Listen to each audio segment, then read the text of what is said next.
Thank you very much, General Otieno. This is a salient milestone in our historic journey of national transformation. The event by itself is extraordinary, and the venue is significant in a couple of critical ways. The commissioning of MV Uhuru 2 is another encouraging achievement which demonstrates the rapid maturity of this sector and of our national shipbuilding industry, and highlights its dynamic capacity to undertake different important assignments and deliver various types of vessels in this emerging space. In May, I presided over the rededication of Kenya Navy ship Shipyards, the first naval ship to undergo a midlife refit in Kenya, which proved the capacity of Kenya Shipyards to undertake complex engineering tasks requiring specialized scientific and technological expertise. Today, we are commissioning a wholly newly built merchant marine vessel, once again demonstrating the ability of the Kenya shipyards to build, repair, and maintain ships for local, regional, and possibly international operators. The work of building MV Uhuru 2 and upgrading the Kisumu shipyard has been undertaken by Kenyan professionals in a project which provided many young people with practical shipbuilding skills through apprenticeship and on-the-job training, and was completed within 24 months, and well within its budget. I must congratulate my predecessor, President Uhuru Kenyatta, for his foresight in coming up with this shipyard refurbishment. When one morning he asked me for us to visit Kisumu and see what the military could do, when we came here, it was a heap of dirt, wreckage, and old buildings. To see what we are seeing here today is phenomenal. And I must say, both President Uhuru Kenyatta and the leadership of our military, with a lot of foresight, drove this program to where we are today. When I took over office, it is among the first decisions I had to make when the leadership of the military asked me directly whether this project should continue and whether it was a priority of the new administration. And I confirmed to them that it should just not continue, that it should be accelerated. For these remarkable feats, I commend the entire Kenya Shipyards team for once again exhibiting admirable professionalism and the highest standard of skillful work. I am proud to note that the Kenya Shipyards is quickly emerging as a leader in high-quality shipbuilding for our local and regional needs. Consequently, the Kenya Shipyards have been contracted to repair and maintain ships for government ministries, departments, and agencies, including the Kenya Coast Guard Services, the Kenya Ports Authority, the Kenya Maritime Authority, the Kenya Marine Fisheries Research Institute, and private operators in the Indian Ocean coast, as well as this Lake Victoria. There is no doubt, therefore, that the Kenya Shipyards is emerging as a center of shipbuilding and maritime excellence and is poised to become Kenya's strategic anchor in the development of our blue economy and all the resources associated with it. This event is therefore important as a critical component of the national agenda to catalyze the growth of the blue economy by channeling technology as well as local and foreign direct investment into a diverse industrial ecosystem with distinct clusters assembled around shipbuilding. To the extent that our bottom-up economic transformation agenda recognizes the blue economy as a vital component of a sustainable national economic growth strategy, shipbuilding occupies an essential place in national development. The place where this event takes place is also highly important. We can all agree today that the Nyanza region is going to play a leading role in the bottom-up economic transformation agenda, not only because it typifies our national potential as a country, but also because it is endowed with the capacity to make unique contributions to growth and development.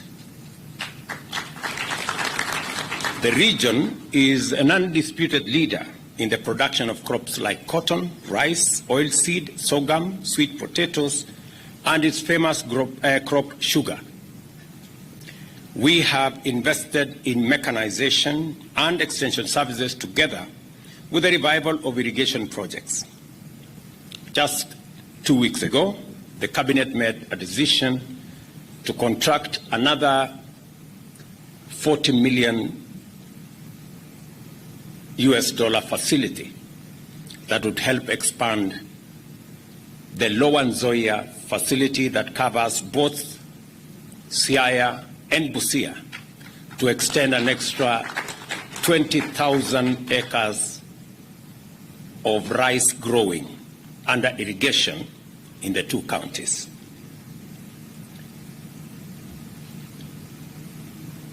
We all invested in mechanization, as I said, and extension services together with the revival of irrigation projects and collaborating with county governments to support farmers through the provision of subsidized inputs.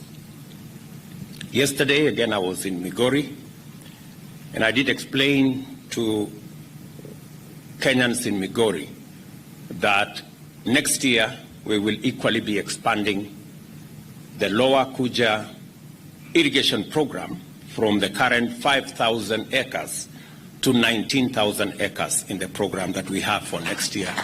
Again, to expand our production of rice in Kenya that currently we have very serious deficit.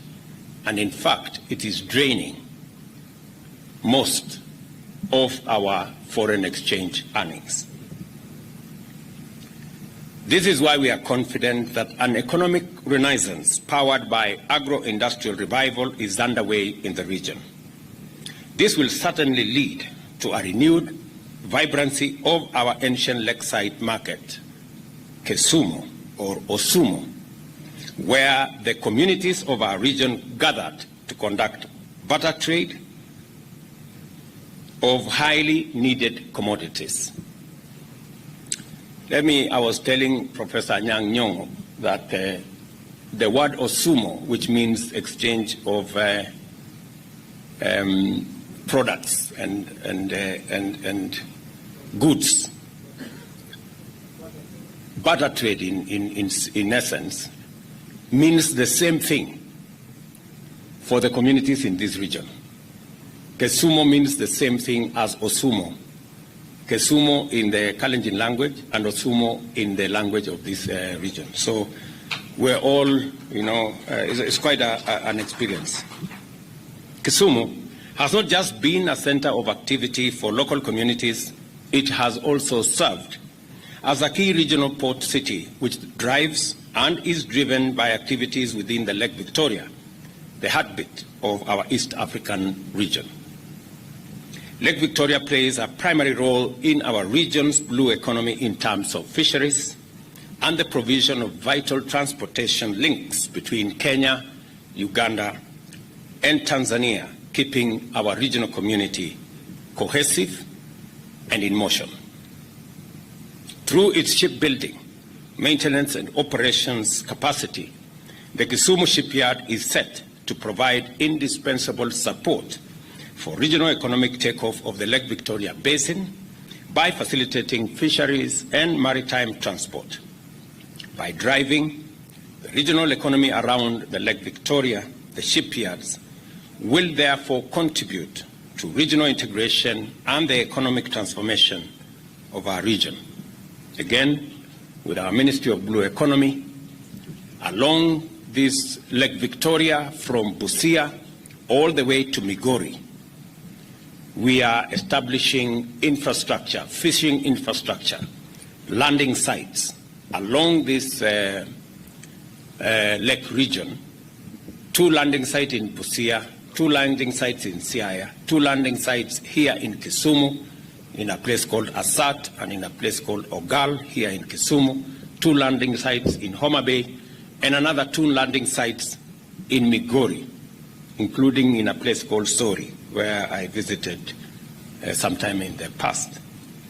And this fishing infrastructure, complete with landing sites, cold rooms, common user facilities for processing, will not only enhance the economic activity around fishing in this region, but it will also add to our pool of opportunities, both for commerce and for jobs, and significantly contribute to our food security by making sure that we have more food from the resource we have in Lake Victoria. I encourage all county governments within the Lake Victoria Basin to identify and develop economic opportunities directly and indirectly arising from the shipyard activities and related infrastructure. As we go forward, I encourage the National Treasury and the National Shipyards to explore a public-private partnership model that will expand the shipyard's capital base and enhance its capacity to undertake larger commercial ventures in order to make a stronger contribution to national revenues, to create more job opportunities for our young people, and to transfer more skills and competencies, and also enable big companies to work with us in technology transfer. Technology and skills transfer is critical for the development of competitive capacity in such complex technical fields as shipping. The Kenya Shipyards has benefited immensely from the technical support made possible by its collaboration with Damen Coringen during the construction of MV Uhuru 2. And as has been said, we have 2 representatives here. Maybe I will ask the gentleman to stand up. We applaud them. A round of applause for these 2 good people. Their contribution has been immense. Thank you very much. The success of this project and the standard of the vessel we've just commissioned, is an excellent testament of the technology transfer and capacity building made possible by this collaboration. As the MV Uhuru 2 sails the waters of Lake Victoria, it will be a symbol of our region's collective dream of a brighter future made possible through partnership and collaboration, a reminder that our journey towards economic transformation will require consistency and high standards, and prove that we can deliver above expectations. That is exactly what my good General Otieno and team have demonstrated to us.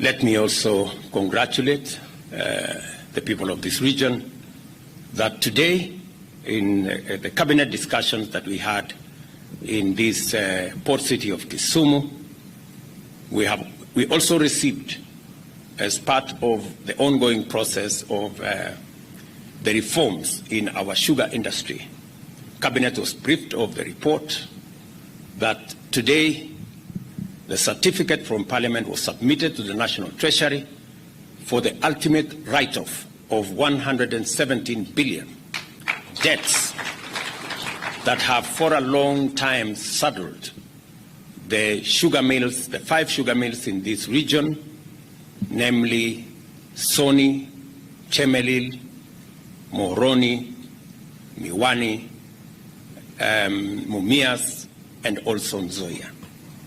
Finally, we now have all the debts behind those companies, and these companies are now poised for new investment and new transformation going into the future. In that same report that we received today, government will now be adjusting the budget. Hopefully by Friday this week or next week, we will be presenting to Parliament a new budget proposal that will make it possible for 1.7 billion shillings to be made available to these 5 mills to be able to pay farmer arrears that have been outstanding for as long as 4 or 5 years.